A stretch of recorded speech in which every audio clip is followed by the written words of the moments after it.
सभी को नमस्कार, प्रणाम, राधे राधे। कैसे हैं आप सभी? आप सभी के लिए लाए हैं यूजीसी नेट से संबंधित टॉप 50 क्वेश्चंस। यूजीसी नेट का आपको फर्स्ट पेपर से संबंधित मैं लाया हूं टॉप 50 क्वेश्चंस, ठीक है? तो स्किल ड्राइव क्लासेस में अगर आप फर्स्ट टाइम आए हो तो प्लीज़ सेशन को लाइक और शेयर जरूर कीजिएगा। अगर सेशन अच्छा लगे तो प्लीज़ सब्सक्राइब भी कीजिएगा। तो बिना विलंब के हम सभी चलते हैं अपने प्रश्नों की ओर, ठीक है? आइए देखते हैं। 1 मिनट गाइस, पहला प्रश्न आपके सामने प्रस्तुत है। चलिए देखिए, पहला प्रश्न क्या कह रहा है आपके सामने? 1 मिनट। निम्नलिखित में से कौन सा शिक्षण उच्चतम माफ कीजिए उच्चतम स्तर का है? बताना है निम्नलिखित में से कौन सा जो शिक्षण है वो उच्चतम स्तर का है?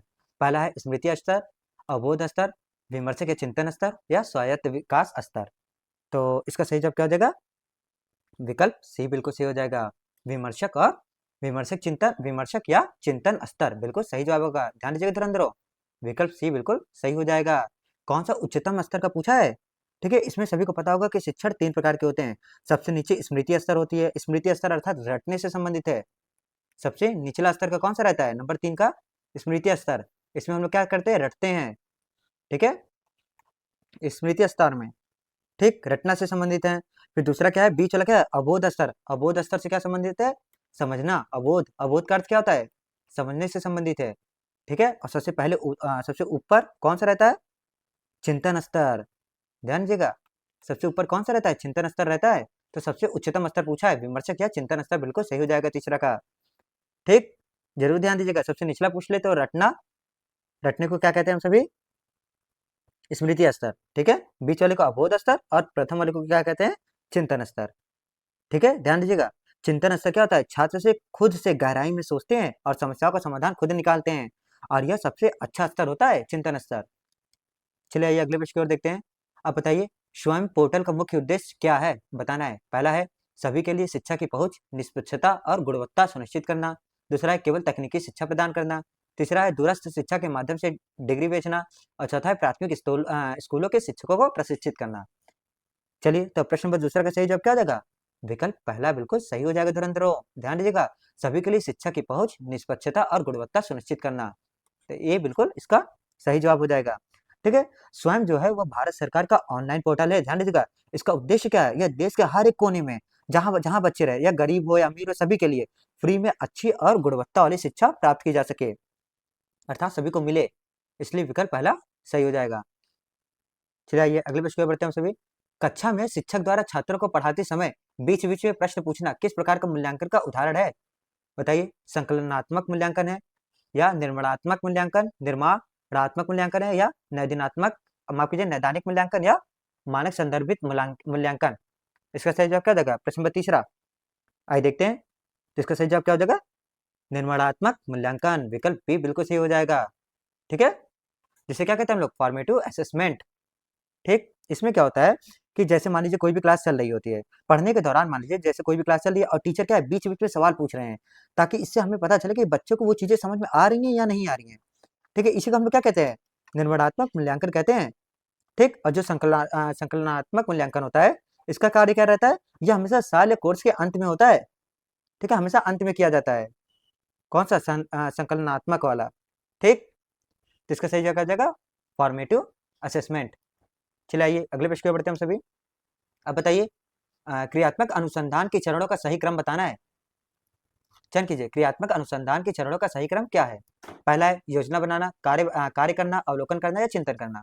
दूसरा दिया है चिंतन करना, अवलोकन करना, कार्य करना या योजना बनाना। तीसरा है कार्य करना, योजना बनाना, अवलोकन करना या चिंतन करना। और चौथा है योजना बनाना, अवलोकन करना, कार्य करना या चिंतन करना। इसमें आप सभी को मतलब इसका क्रम बताना है कि कौन सा पहले आएगा, कौन सा बाद में आएगा। ये किसका है? क्रियात्मक अनुसंधान का है, ठीक है। इसको क्रम से व्यवस्थित करना है। तो इसका सही जवाब क्या हो जाएगा? विकल्प पहला बिल्कुल सही हो जाएगा। पहला क्या करते हैं हम सभी? योजना बनाते हैं।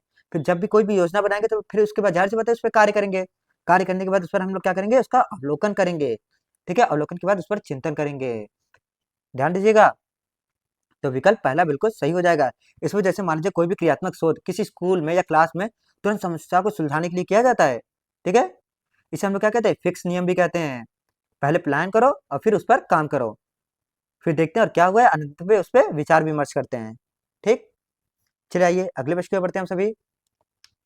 पांचवा देखिए, मूक का पूर्ण रूप पूछा है। MWC मूक, इसका पूर्ण रूप पूछा है, क्या होता है?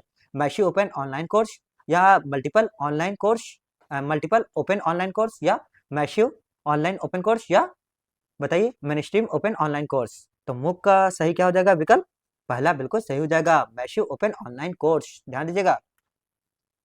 ठीक है, इसका प्लेटफॉर्म क्या है, जो मूक है एक ऐसा प्लेटफॉर्म है जहां लाखों लोग क्या करते हैं एक साथ इंटरनेट के माध्यम से फ्री में पढ़ाई कर सकते हैं। ये किसका उद्देश्य मूक का है। ठीक है, चलिए आइए अगले प्रश्न की ओर बढ़ते हैं हम सभी। अब बताइए, जब शोधकर्ता अपनी परिकल्पना का परीक्षण करते समय एक सत्य शून्य परिकल्पना को अस्वीकार कर देता है तो इसे क्या कहा जाता है। टाइप 2 त्रुटि, टाइप 1 त्रुटि या सैंपलिंग त्रुटि या मापन त्रुटि। चलिए देखते हैं प्रश्न नंबर 6 का सही जवाब क्या हो जाएगा, बताइए। विकल्प बी बिल्कुल सही हो जाएगा, टाइप फर्स्ट त्रुटि। ठीक है, ध्यान दीजिए, विकल्प दूसरा बिल्कुल इसका सही जवाब हो जाएगा। ठीक, इसमें क्या होता है, आसान शब्दों में अगर हम लोग इस पर ध्यान दें तो जैसे जैसे मान लीजिए जब कोई बात बात हो गया, मान लीजिए वो सच हो, लेकिन क्या करता है शोध करता है उसे गलती से गलत मान लेता है और उसे रिजेक्ट कर देता है। तो इस रिसर्च की भाषा में जो टाइप 1 एरर आता है, इसी में क्या कहता है हम लोग का टाइप 1 एरर आता है। विकल्प दूसरा इसलिए बिल्कुल सही हो जाएगा, ध्यान दीजिए, ये शोध के दौरान होता है। ठीक, चलिए आइए अगले प्रश्न की ओर। अब बताइए, निम्नलिखित में से कौन सा गुणात्मक शोध की विशेषता नहीं है। गुणात्मक शोध की विशेषता नहीं है पूछा है। देखते हैं, पहला विकल्प यह आगमनात्मक प्रकृति का होता है। दूसरा है इसमें संख्यात्मक डेटा और सांख्यिकी विश्लेषण पर जोर दिया जाता है। तीसरा है यह लचीला और खोजपूर्ण होता है और चौथा है इसमें शोधकर्ता स्थिति से प्रत्यक्ष रूप से जुड़ा होता है। तो प्रश्न नंबर 7 का सही जवाब क्या हो जाएगा, विकल्प बी बिल्कुल सही हो जाएगा। ध्यान दीजिए, इसमें संख्यात्मक डेटा और सांख्यिकी विश्लेषण पर जोर दिया जाता है। ठीक है, तो इसका सही जवाब क्या हो जाएगा, विकल्प बी बिल्कुल सही हो जाएगा। प्रश्न नंबर 7वां, इसमें क्या होता है, इसमें हम लोग देखते हैं कि जैसे माफ कीजिएगा, जैसे दो तरह के शोध हो रहे हैं। ठीक है, एक मात्रात्मक में क्या होता है कि संख्याओं का इस्तेमाल होता है, जबकि जो गुणात्मक है वह विचारों शब्दों और उनकी भावनाओं को समझा जाता है। इसलिए संख्यात्मक जो डेटा है वो गुणात्मक शोध का हिस्सा नहीं है, ध्यान दीजिएगा। लास्ट में मैंने क्या बताया, संख्यात्मक जो डेटा है वो गुणात्मक शोध का हिस्सा नहीं माना जाता है। ठीक है, चलिए आइए अगले प्रश्न की ओर बढ़ते हैं हम सभी। अब बताइए, स्नोबॉल स्पेलिंग किस प्रकार की सैंपलिंग का उदाहरण है। माफ कीजिए, स्नोबॉल सैंपलिंग पूछा है, मैंने गलती से स्पेलिंग बोल दिया।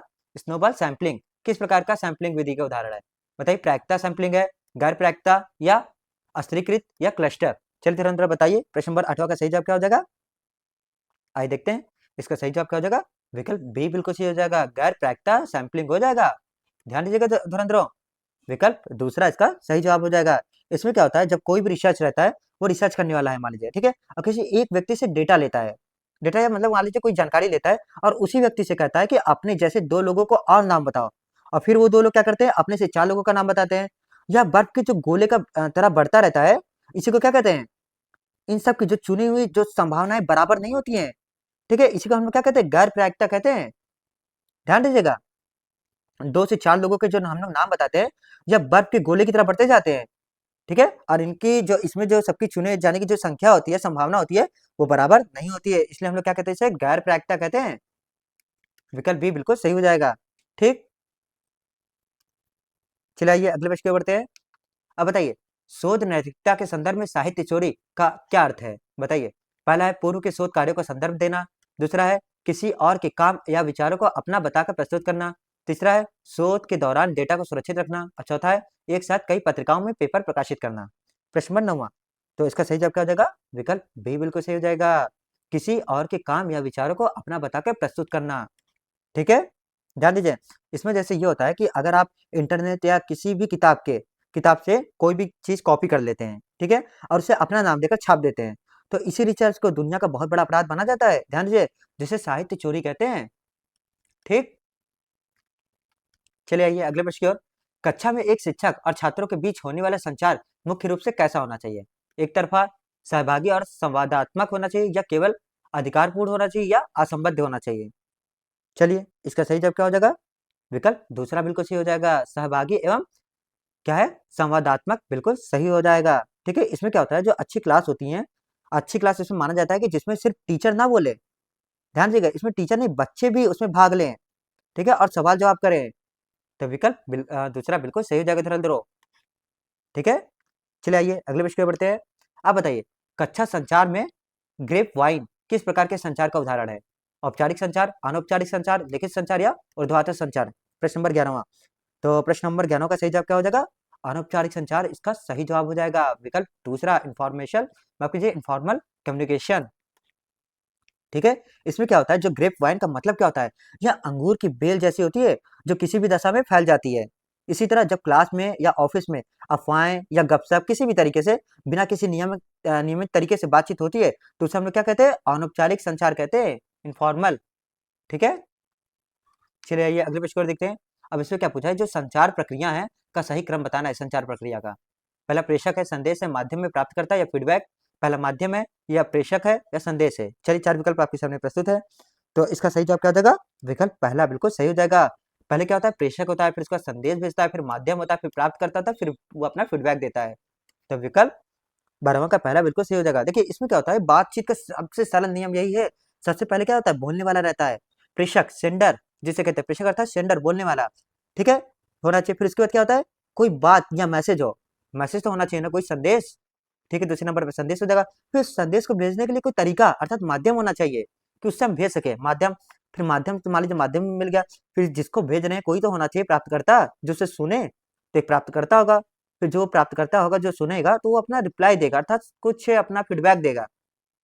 ठीक है, फिर सुनने वाला जो प्राप्त करता है उसे क्या करेगा? अंत में अपना जवाब भेज देगा, फीडबैक अर्थात जवाब देना।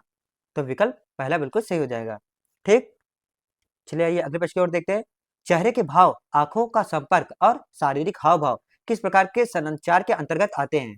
बताइए, शाब्दिक संचार, अशाब्दिक संचार, लिखित या मेटा संचार। प्रश्न नंबर 13। तो 13 का सही जवाब क्या हो जाएगा? विकल्प बी बिल्कुल सही हो जाएगा, अशाब्दिक संचार।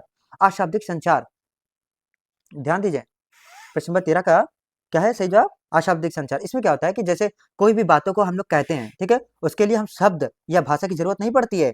जैसे कभी कभी गुस्सा होकर दिखाते हैं हम सभी, आंखें हमारे गुस्सा, जैसे हम लोग गुस्सा हो गए, ठीक है, उसमें हमारी आंखें जो दिखती हैं गुस्से से आंख लाल हो जाती है कभी कभी, या कभी कभी सिर हिला देते हैं। ये सभी क्या है? अशाब्दिक है, बिना शब्दों के प्रचार किए भी हम लोग अपनी बातों को कह देते हैं। उसे क्या कहते हैं? अशाब्दिक संचार कहते हैं, जैसे नॉन वेरिएबल कम्युनिकेशन कहते हैं। विकल्प दूसरा बिल्कुल सही हो जाएगा। ठीक है, चलिए आइए अगले प्रश्न की ओर बढ़ते हैं। बताइए, निम्नलिखित में से कौन सा समकालिक संचार का उदाहरण है? ईमेल और वीडियो कॉन्फ्रेंसिंग, ब्लॉग, चर्चा मंच। प्रश्न नंबर 14 देखिए सभी लोग। तो इसका सही जवाब क्या आ जाएगा? Video conferencing. समकालिक पूछा है, संचार का उदाहरण, तो कौन सा हो जाएगा? समकालिक का मतलब क्या? देखिए इधर यहाँ समकालिक का मतलब समझिए, जो बिल्कुल लाइव हो, लाइव प्रेजेंटेशन जो चल रही हो, देखो अर्थात एक ही समय पर जो वीडियो चल रही हो। इसमें क्या होता है, जो वीडियो कॉल के दौरान लोग जो है आमने सामने बात करते हैं, और जबकि ईमेल में क्या होता है या ब्लॉग में क्या होता है, मैसेज भेज दिया जाता है और सामने वाला जो भी रहता है उसे बाद में भी पढ़ता है या देखता है, जो भी करना रहता है वो अपना बाद में करता है। ठीक, इसलिए समकालिक संचार का उदाहरण क्या हो जाएगा? वीडियो कॉन्फ्रेंसिंग बिल्कुल सही जवाब होगा। ठीक है धुरंधरो, चलिए आइए अगले प्रश्न की ओर बढ़ते हैं सभी। प्रश्न नंबर 15 देखिए, कंप्यूटर मेमोरी के पदानुक्रम पदानुक्रम में सबसे तेज गति वाली मेमोरी कौन सी है? रैम है, कैश मेमोरी है, हार्ड डिस्क है या सीपीयू रजिस्टर है। प्रश्न नंबर 15। तो इसका सही जवाब क्या हो जाएगा? सीपीयू रजिस्टर बिल्कुल सही जवाब होगा। प्रश्न नंबर चौथा मतलब 15 का सही जवाब विकल्प क्या हो जाएगा? चौथा बिल्कुल सही हो जाएगा। क्या है? CPU register. इसमें क्या होता है, जो कंप्यूटर है सबसे तेज मेमोरी रजिस्टर होती है, ये सीपीयू की अंदर होती है, ध्यान दीजिएगा। इसके बाद क्या होती है? चेक मेमोरी आती है, ठीक है, फिर रैम आता है, फिर सबसे धीमी हार्ड डिस्क होती है। ठीक, कैश, माफ कीजिए यहाँ पर कैश मेमोरी था। ध्यान दीजिए, सबसे पहले क्या होता है? सीपीयू होता है, सीपीयू रजिस्टर सबसे पहले होता है। ठीक, फिर उसके बाद क्या होता है? कैश मेमोरी होता है। ठीक है, कैश मेमोरी के बाद क्या होता है? रैम आता है। रैम के बाद सबसे कम में क्या होता है? हार्ड डिस्क होता है। हार्ड डिस्क सबसे धीमी होती है। ठीक है धनंजय, लेकिन हमारा जो पूछा है पदानुक्रम सबसे तेज गति वाली कौन सी होती है, तो सीपीयू होती है। सीपीयू रजिस्टर विकल्प चौथा बिल्कुल सही हो जाएगा। चलिए आइए अगले विषय बढ़ते हैं सभी। अब बताइए, फिशिंग फिशिंग साइबर सुरक्षा के संदर्भ में क्या है? इंटरनेट से गाने डाउनलोड करना है, या धोखाधड़ी करके किसी के पासवर्ड या बैंक डिटेल्स चुराने का प्रयास है, या कंप्यूटर में एंटीवायरस इंस्टॉल करना, या नेटवर्क की स्पीड बढ़ाना। प्रश्न नंबर 16। तो इसका सही जवाब क्या हो जाएगा? विकल्प बी बिल्कुल सही हो जाएगा, धोखाधड़ी करके किसी के पासवर्ड या बैंक डिटेल्स चुराने का प्रयास करना। ठीक है, इसी को क्या कहते हैं? फिशिंग साइबर सुरक्षा। ठीक है, इसमें क्या किया जाता है, जो जैसे हम लोग मान लीजिए किसी मछली पकड़ने के लिए काटा, कांटा फेंकते हैं या चारा डालते हैं जिसे कहते हैं, ठीक है। उसी प्रकार हैकर्स जो है अपनी कोई झूठी मोटी क्या करते हैं, ईमेल भेज देते हैं या लिंक भेज देते हैं, इसी को हम लोग क्या कहते हैं, चारे के रूप में देखते हैं, ठीक है। और आप सभी क्या करते हैं, उस पर क्लिक करके अपना पासवर्ड डाल देते हैं और यही पूरी जानकारी वो सब तुरंत चुरा लेते हैं। इसे ही हम लोग क्या कहते हैं, फिशिंग कहते हैं, ठीक। चलिए आइए अगले प्रश्न की बढ़ते हैं। अब बताइए NMEICT का पूर्ण रूप क्या है, बताइए। पहला है national mission on education through information and communication technology, या नेशनल, यहाँ नेशनल है, national mission on e learning and information communication technology, या national mission on educational integration and computer technology, या विकल्प चौथा देखिए, national management of education is in computer technology. तो प्रश्न नंबर 17 का सही जवाब क्या हो जाएगा, विकल्प पहला बिल्कुल सही हो जाएगा, national mission on education through information and communication technology. देखिए कभी कभी फुल फॉर्म आ जाता है, इसलिए फुल फॉर्म पे फोकस कीजिएगा आप सभी, ठीक है। देखिए ये NMEICT है क्या, ये भारत सरकार का एक बहुत बड़ा मिशन है।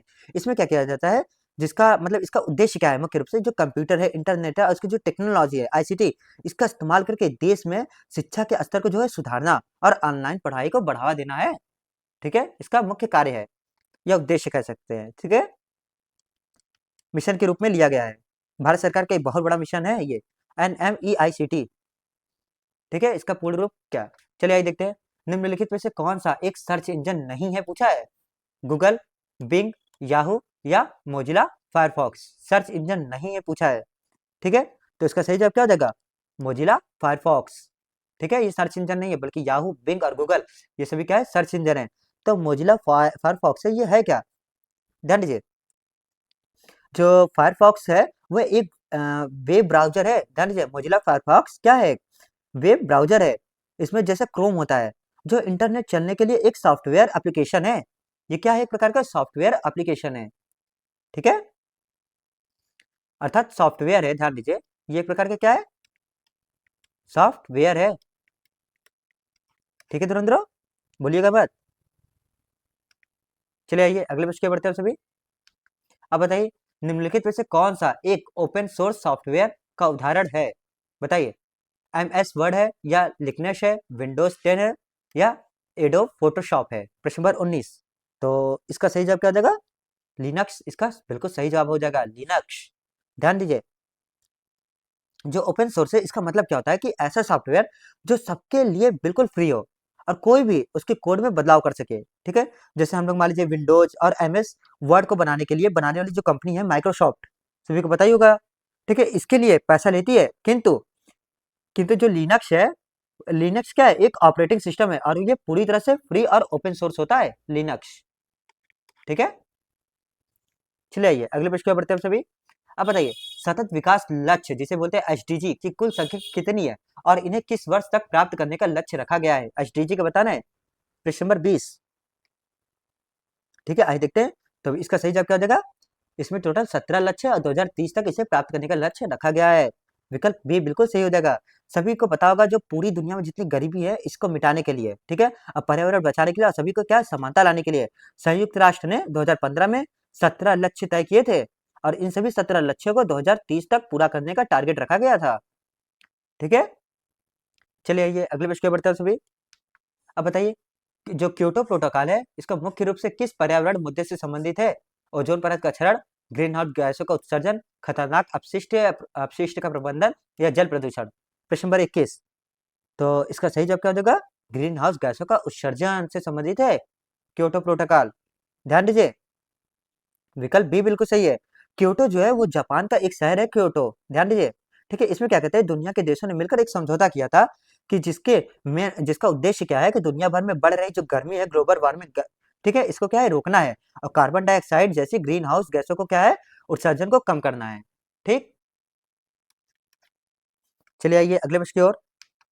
आप बताइए ओजोन परत के क्षरण को रोकने के लिए कौन सी अंतर्राष्ट्रीय संधि की गई थी, पेरिस समझौता, क्योटो प्रोटोकॉल और क्या है मॉन्ट्रियल प्रोटोकॉल और रियो सम्मेलन। ये ओजोन परत के क्षरण के लिए पूछा है, ठीक है, ओजोन परत का। तो इसका सही जवाब क्या हो जाएगा, विकल्प सी हो जाएगा, मॉन्ट्रियल प्रोटोकॉल किया गया था। ध्यान दीजिए प्रश्न नंबर 22 का इसमें देखिए क्या है, जो हमारे आसमान में जो ओजोन परत है सभी को पता है कि सूरज की जो हानिकारक किरणों से हमें बचाती है ओजोन चीजें, ठीक है, उसमें छेद हो रहा था, ठीक है। इसे बचाने के लिए खासकर जो उसके जो हम लोग के यहाँ से धरती से निकलती सीएफसी गैसों को रोकने के लिए खासकर, ठीक है। 1987 में, ध्यान दीजिए कब, 1987 अर्थात 1987 ईस्वी में जो विश्व स्तर पर जो समझौता हुआ था उसे ही क्या कहते हैं, मॉन्ट्रियल प्रोटोकॉल कहते हैं, ठीक है। चले आइए अगले प्रश्न की ओर बढ़ते हैं हम सभी। अब बताइए, राष्ट्रीय वायु गुणवत्ता सूचकांक जैसे AQI में कितने प्रदूषक को शामिल किया गया है, 6, 8, 10 और 12। तो इसका सही जवाब क्या हो जाएगा, विकल्प बी बिल्कुल सही हो जाएगा, 8 किए गए हैं, ठीक है। इसमें पता किया जाता है कि जो हवा है वो कितनी साफ है और कितनी खराब है, इसे AQI अर्थात एयर एयर क्वालिटी इंडेक्स कहते हैं, ठीक है। AQI जिससे इसी से हम लोग क्या करते हैं, इसको नापते हैं। तो भारत में जो AQI है इसका मुख्य रूप से 8 खतरनाक गैसों और कणों, जैसे उदाहरण के तरीके से ले लीजिए, जैसे हो जाएंगे PM10 या PM2.5 नाइट्रोजन डाइऑक्साइड, और क्या है SO2 sulphur dioxide, O3 ozone, और क्या है CO, ठीक, अमोनिया, और क्या है लेड को मापा जा सकता है, ध्यान दीजिएगा। चलिए आइए अगले प्रश्न की ओर बढ़ते हैं हम सभी। आप बताइए, ध्वनि प्रदूषण को मापने की इकाई क्या है, हर्ट्ज है, डेसिबल है, जूल है या वाट है। ध्वनि प्रदूषण को नापना है तो ध्वनि प्रदूषण को हम लोग डेसिबल में मापते हैं, ध्यान दीजिए, विकल्प दूसरा बिल्कुल सही हो जाएगा। कोई भी शोर शराबा हो और कितना भी तेज हो, इसे हमेशा डेसिबल में ही मापा जाता है। जैसे 80 डेसिबल से ज्यादा की आवाजें हमारे कानों के लिए क्या होती है, हानिकारक होती है, यह प्रदूषण माना जाता है। कितना, 80 से ज्यादा अगर हुए तो, ठीक है, ध्यान दीजिएगा। चलिए आइए अगले प्रश्न की ओर बढ़ते हैं, प्रश्न नंबर 25। देखिए, जल प्रदूषण को मापने के लिए BOD का उपयोग किया जाता है। BOD का पूर्ण रूप क्या है, बताइए, बायोलॉजिकल ऑक्सीजन डिमांड है, या बायोकेमिकल ऑक्सीजन डिमांड है, या बेसिक ऑक्सीजन डिमांड है, या बायोसिंथेटिक ऑक्सीजन डिमांड है। प्रश्न नंबर 25।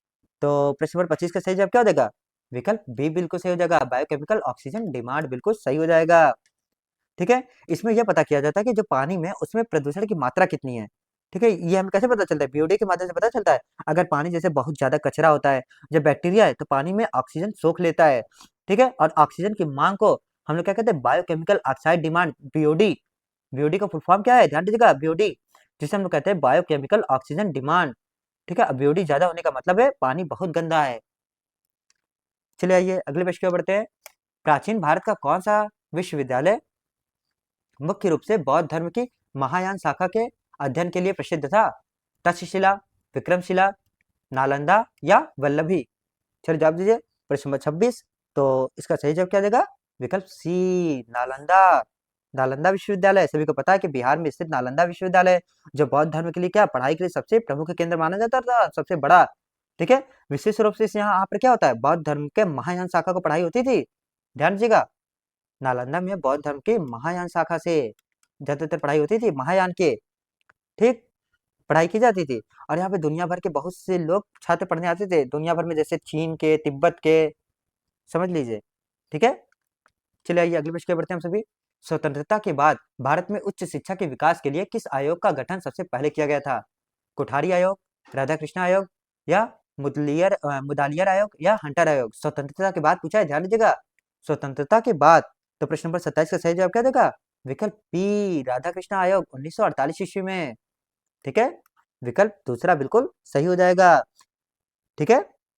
जो राधा कृष्णन की अध्यक्षता में विश्वविद्यालय शिक्षा आयोग बनाया गया था, ठीक है। इसका काम क्या था, भारत में जितने भी यूनिवर्सिटी लेवल की शिक्षा है उसको बेहतर बनाने के लिए सुझाव देना था।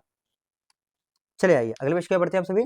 राष्ट्रीय शिक्षा नीति NEP की 2020 के अनुसार विद्यालय शिक्षा का नया ढांचा क्या है, 10+2, 5+3+3+4, या 5+4+3+3, या 8+4+2+2।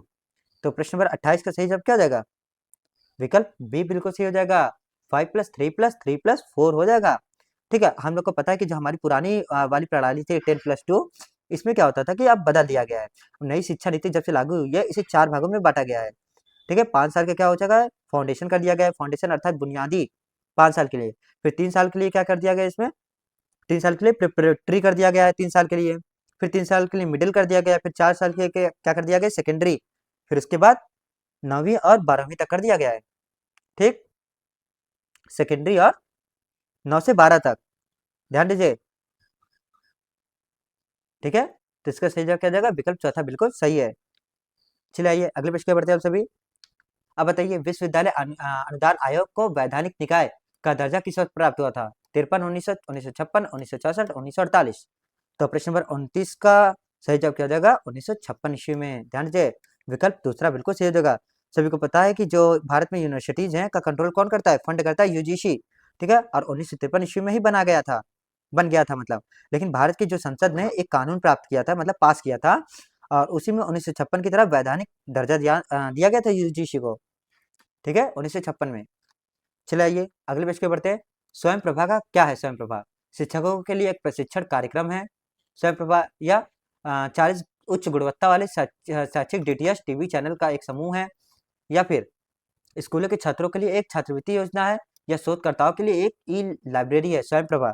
तो प्रश्न नंबर तीसरा का सही जवाब क्या हो जाएगा? प्रश्न विकल्प माफ कीजिए दूसरा, 40 उच्च गुणवत्ता वाले शैक्षिक डीटीएच वाले टीवी चैनलों का एक समूह है, ठीक है। ये प्रकार के क्या है? इसमें आप सभी को जानते होंगे, जो भारत सरकार की एक पहल है ये, इसमें GSAT-15 सैटेलाइट के जरिए किस सैटेलाइट का प्रयोग किया जाता है? सभी ध्यान दीजिएगा, GSAT-15 का प्रयोग किया जाता है। सैटेलाइट का अगर नाम पूछे तो सैटेलाइट सभी ध्यान दीजिएगा, क्या नाम है? GSAT-15 है, जिसके माध्यम से टीवी पर हमारे 40, जैसे पहले 34 थे, अब क्या हो गए? 40 हो गए। एजुकेशनल चैनल में कितने 24 घंटे चलाए जाते हैं इसमें, ताकि जो बच्चे हैं इंटरनेट का इस्तेमाल नहीं कर सकते और वे टीवी पढ़ सके, टीवी में मतलब पढ़ सके, ठीक है। तो विकल्प भी बिल्कुल सही हो जाएगा। चलिए आइए अगले प्रश्न पे बढ़ते हैं आप सभी। अब बताइए, शिक्षण के किस स्तर में छात्र तथ्यों को बिना सोचे समझे रटने पर ध्यान केंद्रित करते हैं? चिंतन स्तर, अवबोध स्तर, स्मृति स्तर या मूल्यांकन स्तर? तो प्रश्न नंबर 31, तो इसका सही जवाब क्या हो जाएगा प्रश्न नंबर 31 का? बताइए सभी। विकल्प सी बिल्कुल सही हो जाएगा, स्मृति स्तर, मेमोरी लेवल जिसे कहते हैं। स्मृति स्तर में क्या होता है कि इसका तात्पर्य जो याददाश्त से संबंधित है, जैसे या पढ़ने का सबसे निचला स्तर होता है, सभी को पता है, मैंने पहले बता दिया था। जब से छोटे बच्चे को चीजें, जैसे मान लीजिए कोई भी बच्चे को पहाड़े याद करवाना हो, एबीसीडी याद करवाया या कविताएं याद करवाना, तो इसमें क्या किया जाता है, उनका बिना मतलब सबसे बस रटवा दी जाती है स्मृति स्तर में, ठीक, यही काम किया जाता है। चलिए आइए अगले प्रश्न पे बढ़ते हैं सभी।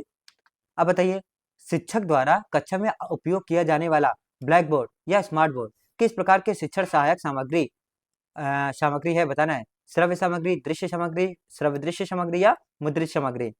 तो प्रश्न नंबर 32 का सही जवाब क्या देगा? विकल्प बी हो जाएगा, दृश्य सामग्री का प्रयोग किया जाता है।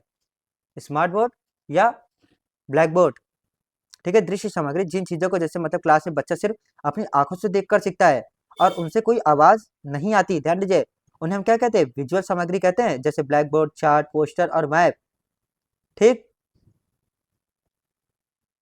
ठीक है। चलिए आइए अब प्रश्न नंबर 33 चलते हैं। अब बताइए, सीबीएसई प्रणाली का पूर्ण रूप से क्या है जिसे उच्च शिक्षा में लागू किया गया है? बताइए। चॉइस बेस्ड क्रेडिट सिस्टम, इसे ध्यान दीजिएगा, ये ब्लैक बोर्ड के लिए ही कहा गया है, ठीक है, खासकर। चलिए बताइए, चॉइस बेस्ड क्रेडिट सिस्टम, या कोर बेस्ड क्रेडिट सिस्टम, या क्लास बोर्ड सेंटर सिस्टम, या चॉइस बोर्ड क्रेडिट स्कीम? बताइए प्रश्न नंबर 33। तो 33 का सही जवाब क्या हो जाएगा? विकल्प ए बिल्कुल सही हो जाएगा, चॉइस बोर्ड क्रेडिट सिस्टम, ठीक है। इसमें क्या किया जाता है कि जो कॉलेज में पुरानी फिक्स पढ़ाई की जगह इसमें क्या किया जाता है? नया सिस्टम लागू किया जाता है। इसका अर्थ हम लोग समझे कि जो छात्र हैं अपनी मनपसंद के हिसाब से विषय का चयन कर सकते हैं, ठीक है, और आज़ादी से चयन कर सकते हैं, जिससे इसी को हम लोग क्या कहते हैं? क्रेडिट, इससे उनको क्रेडिट अंक मिलता है। चॉइस बेस्ड क्रेडिट सिस्टम है। आइए अगले विषय की ओर बढ़ते हैं हम सभी। ब्लूम के वर्गीकरण के अनुसार जो संज्ञानात्मक डोमेन है को सबसे निचला स्तर कौन सा है? बताइए। ज्ञान है, समझ है, अनुप्रयोग है, मूल्यांकन है? तो प्रश्न नंबर 34 का सही जवाब क्या देगा? विकल्प पहला ज्ञान है। ध्यान दीजिए, सभी को पता है जो शैक्षिक मनोविज्ञान है, क्या नाम है इनका? Benjamin Bloom. इन्होंने माना था कि जो सीखने का जो 6 स्टेप्स है उसे बताया है। सबसे पहले दिमाग, दिमाग जो है संज्ञान से सीखने की शुरुआत होती है, सबसे पहले किसी जानकारी को याद रखने से होती है, इसके बाद ही समझ और अनुप्रयोग का नंबर आता है, ठीक। चलिए आइए अगले प्रश्न की ओर। तो इसका सही जवाब क्या हो जाएगा? विकल्प पहला बिल्कुल सही है, ठीक है। चलिए बताइए, यदि कोई शोधकर्ता यह जानना चाहता है कि माफ कीजिएगा, मिड डे मील योजना को बच्चों की उपस्थिति पर क्या प्रभाव पड़ा है, तो वह किस प्रकार का शोध करेगा? प्रायोगिक शोध, कार्योत्तर शोध, ऐतिहासिक शोध या क्रियात्मक शोध? तो प्रश्न नंबर 35 का सही जवाब क्या हो जाएगा? विकल्प बी हो जाएगा, कार्योत्तर शोध। कार्योत्तर शोध का सीधा मतलब क्या होता है कि घटना घट जाने के बाद कारितर मतलब व्याख्या अगर करेंगे, कारितर शोध का अर्थ ही यही है, सीधा मतलब यही है, घटना घट जाने के बाद। इसमें क्या किया जाता है, जो मिड डे मील है पहले ही लागू हो चुका रहता है और शोधकर्ता क्या करता है, अब उसका प्रभाव देख रहा है, इसलिए इसे कार्योत्तर शोध कहते हैं। शोध की तरीके से देखा जाता है कार्योत्तर, ठीक है। चले आइए अगले पेज की ओर। एक शोध पत्र और थीसिस लिखते समय संदर्भ देने का सबसे सामान्य तरीका कौन सा है, जो सामाजिक विज्ञान में प्रयोग होता है? बताइए, एपीए शैली है, एमएलए शैली है, शिकागो शैली है या आईईई शैली है? चलिए बताइए। प्रश्न नंबर 36। तो प्रश्न नंबर 36 का सही जवाब क्या हो जाएगा? विकल्प पहला बिल्कुल सही हो जाएगा, एपीए शैली। ठीक है, एपीए शैली में क्या कहता है, जैसे जब भी कोई हम अपना रिसर्च कर रहे हैं और किसी और की किताब हो या किसी भी अन्य किताब की लाइन का इस्तेमाल करते हैं, ठीक है, तो उसके पीछे जो नाम या रेफरेंस हमें देना पड़ता है, क्योंकि शिक्षा मनोविज्ञान है और सामाजिक विज्ञान है, इसे लिखने का जो इंटरनेशनल स्टाइल है वो सबसे ज्यादा चलता है, और इसे एपीए का जो है वो अमेरिकन साइकोलॉजिकल एसोसिएशन स्टाइल कहते हैं, एपीए। ठीक, चले आइए अगले प्रश्न की ओर। संचार जैसे कम्युनिकेशन में शब्दार्थ बाधा किससे संबंधित है? बताइए, शोरगुल से, भाषा और शब्दों के अर्थ को ना समझने से, तकनीकी खराबी से या श्रोता के अरुचि से? श्रोता की अरुचि से। प्रश्न नंबर 37। तो इसका सही जवाब क्या हो जाएगा? विकल्प बी, भाषा और शब्दों के अर्थ को ना समझने से। ठीक है, प्रश्न नंबर 37 का सही जवाब क्या हो जाएगा? विकल्प बी। इसमें क्या है, जो भाषा है और शब्द के अर्थ को ना समझने से, समझ लीजिए सेमेंटिक। सेमेंटिक का मतलब क्या होता है, इसका सीधा तौर पे अगर देखें सेमेंटिक, माफ कीजिएगा, हाँ, शब्दार्थ बाधा अर्थात सेमेंटिक बैरियर। चलिए देखिए, सेमेंटिक का मतलब जो होता है वो शब्दों का अर्थ से संबंधित है। अगर जैसे मान लीजिए आपको किसी ऐसे कठिन या तकनीकी शब्द बात करूं जिसका मतलब आपको पता ही नहीं है, तो हमारी बातचीत क्या हो जाती है, वहीं पर रुक जाती है, इसी को क्या कहते हैं, शब्दार्थ बाधा कहते हैं। ठीक है, तो विकल्प बी बिल्कुल सही हो जाएगा। आइए अगले प्रश्न की ओर बढ़ते हैं। जब शिक्षक कक्षा में छात्रों की आंखों में देखकर बात करता है, तो इस संचार की भाषा को क्या कहा जाता है? बताएं। माफ कीजिएगा, किनेसिक्स कहते हैं या प्रॉक्सिमिक्स कहते हैं या ओक्यूलेक्सिक्स कहते हैं या हैप्टिक्स कहते हैं? प्रश्न नंबर 38। तो इसका सही जवाब क्या हो जाएगा? बताइए। ओक्यूलेक्सिक्स कहते हैं, विकल्प तीसरा बिल्कुल सही हो जाएगा। क्या नाम है? ओक्यूलेक्सिक्स। ठीक है, इसमें क्या कहता है, जो संसार के मतलब जो संचार के माध्यम में हमारी जो बॉडी लैंग्वेज है वो अलग अलग नाम है। जैसे मान लीजिए, जब कोई आंखों से बात करे या इशारा करता है, तो इसे वैज्ञानिक रूप से हम लोग क्या कहते हैं, जो आंखों से बात करता है, एक्यूलेसिक्स कहा जाता है। ठीक है, ध्यान दीजिए, यह शरीर की गति के लिए होता है, तो विकल्प तीसरा बिल्कुल सही हो जाएगा। चलिए आइए अगले प्रश्न की ओर देखते हैं। कंप्यूटर नेटवर्क में एलएएन का पूर्ण रूप क्या है? लोकल एसेस नेटवर्क है, लोकल एरिया नेटवर्क है या लॉजिकल एरिया नेटवर्क है या लिमिटेड एरिया नेटवर्क? प्रश्न नंबर 39। तो इसका सही जवाब क्या हो जाएगा? विकल्प बी, लोकल एरिया नेटवर्क बिल्कुल सही जवाब होगा धनंजय। ठीक है, चलिए आइए, इसका तात्पर्य अगर समझेंगे, लोकल का मतलब हम लोग क्या है, कोई स्थानीय घटना नहीं, कोई स्थानीय चीज या छोटी जगह, समझ लीजिए। ठीक है, जैसे एक ही बिल्डिंग में, ऑफिस में, स्कूल के अंदर और एक कंप्यूटर के तारों या वाईफाई में आपस में जोड़ा जाता है, उससे छोटे नेटवर्क का हम लोग क्या कहते हैं, लैन कहते हैं, लोकल एरिया नेटवर्क। ठीक, चलिए बताइए, वेब 2.0 उपकरणों का प्रमुख विशेषता क्या है? केवल स्त्री बेस पर दिखना या उपयोगकर्ताओं को कंटेंट बनाने और साझा करने की अनुमति देना या इंटरनेशनल कनेक्शन को बंद करना या केवल सरकारी सूचनाएं देना? प्रश्न नंबर 40। तो इसका सही जवाब क्या हो जाएगा? विकल्प बी बिल्कुल सही हो जाएगा, उपयोगकर्ताओं को कंटेंट बनाने और साझा करने की अनुमति देना। ठीक है धीरेन्द्र, विकल्प बी बिल्कुल सही है। जैसे इसमें क्या किया जाता है कि पहले इंटरनेट सिर्फ न्यूज़ में पढ़ इसमें सिर्फ क्या किया जाता है, न्यूज़ पढ़ी जा सकती थी। लेकिन अब यूट्यूब, फेसबुक, इंस्टाग्राम का ज़माना है, सभी को पता है। वेब 2.0 जहाँ हम आम खुद लोग अपनी वीडियो, फ़ोटो बनाकर क्या कर सकते हैं, डाल सकते हैं और कमेंट भी कर सकते हैं, शेयर भी कर सकते हैं। ठीक? चलिए आइए अगले पेज क्या बढ़ते हैं हम सभी। निम्नलिखित में से कौन-सा एक वेब ब्राउज़र नहीं है पूछा है? गूगल क्रोम नहीं है, सफारी नहीं है या मैक ओएस नहीं है या माइक्रोसॉफ्ट एज नहीं है? प्रश्न नंबर 41। तो प्रश्न नंबर 41 का सही जवाब क्या हो जाएगा? विकल्प सी बिल्कुल सही हो जाएगा, मैक ओएस इसका एकदम सही जवाब है। ठीक है, मैक ओएस मतलब क्या समझ रहे हो, जैसे मान लीजिए इंटरनेट चलाने के लिए हम लोग जिस एप्लीकेशन का हम लोग ओपन करते हैं या खोलते हैं, उसे क्या कहते हैं, ब्राउजर कहते हैं। और जबकि मैक ओएस जो है वो माफ कीजिएगा, एप्पल कंपनी कि क्या है, लैपटॉप का क्या है, मेन सॉफ्टवेयर है, जैसे कंप्यूटर में विंडोज होता है। ठीक है, उसी प्रकार मैक ओएस होता है, ये ब्राउजर नहीं है, ध्यान दीजिएगा। आइए अगले पेज की ओर। मिलेनियम डेवलपमेंट गोल्स के तहत कुल कितने लक्ष्य निर्धारित किए गए थे? 8, 17, 12 या 15? तो प्रश्न नंबर 42 का सही जवाब क्या हो जाएगा? विकल्प ए सही हो जाएगा, 8 हो जाएगा। ध्यान दीजिए, ये जवाब इसका सही हो जाएगा। इसमें क्या है कि 2000 में संयुक्त राष्ट्र ने दुनिया में गरीबी और बीमारी को दूर करने के लिए 15 साल अर्थात 2015 तक एक टारगेट रखा था, जिसमें कुल मेन लक्ष्य जैसे एमडीजी शामिल थे। बाद में 2015 में इन्हीं की जगह 17 एसडीजी आ गए थे। ठीक है, चलिए आइए अगले प्रश्न पे बढ़ते हैं। प्रश्न नंबर 43 देखिए क्या कह रहा है। भारत सरकार के अनुसार सौर ऊर्जा से बिजली उत्पादन का सबसे बड़ा संभावित स्रोत किस राज्य में है? केरल, राजस्थान, असम और पंजाब। चलिए बताइए प्रश्न नंबर 43। तो प्रश्न नंबर 43 का सही जवाब क्या हो जाएगा? विकल्प बी हो जाएगा सही जवाब, राजस्थान इसका सही जवाब है। अति उत्तम। ठीक है, राजस्थान में क्या होता है कि राजस्थान बहुत बड़ा रेगिस्तान है, ठीक है, और वहाँ के लोग पूरे साल भर तेज धूप में पड़े रहते हैं। वहाँ पर मतलब तेज धूप पड़ती है कहाँ पर? राजस्थान में। ठीक है, इसलिए भारत ने सोलर पैनल लगाकर बिजली बनाने का सबसे अच्छा स्कोप कहाँ पर है? वहीं पर है। कहाँ पर? राजस्थान में। चलिए आइए अगले प्रश्न की ओर। भूतापीय ऊर्जा का मुख्य स्रोत क्या है? किसका बताना है? भूतापीय ऊर्जा का मुख्य स्रोत बताना है।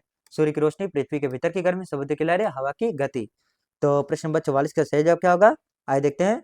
तो विकल्प बी बिल्कुल सही हो जाएगा। क्या है? पृथ्वी के भीतर की गर्मी हो जाएगा। इसमें क्या होता है, जो भू मतलब क्या होता है? पृथ्वी से संबंधित है। तापी मतलब गर्मी से संबंधित है। और जो हमारी पृथ्वी के अंदर गर्मी मौजूद है, वो खौलता हुआ लावा जो है, वही क्या है? भयंकर गर्मी है। और गर्मी में जो प्राकृतिक भाप निकलती है, उससे टरबाइन जो है घुमाकर जो बिजली बनाई जाती है, उससे क्या कहते हैं लोग? भूतापीय ऊर्जा कहते हैं। धुरंधर ध्यान दीजिएगा। तो विकल्प बी बिल्कुल सही हो जाएगा। ठीक है धुरंधर, आइए अगले प्रश्न पे बढ़ते हैं हम सभी। अब बताइए, तक्षशिला विश्वविद्यालय का यूनेस्को द्वारा किस वर्ष विश्व धरोहर स्थल के रूप में घोषित किया गया था?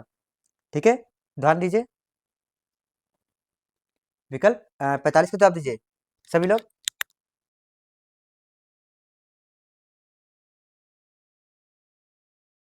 45 देखिए, तक्षशिला विश्वविद्यालय को यूनेस्को द्वारा किस वर्ष विश्व धरोहर स्थल घोषित किया गया था? पहला है 1980, 1985, 1990 या 2002। चलिए बताइए 45 का सही जवाब क्या हो जाएगा? विकल्प ए बिल्कुल सही हो जाएगा, 1980 ईस्वी में। ठीक है, चलिए आइए अगले प्रश्न की ओर बढ़ते हैं।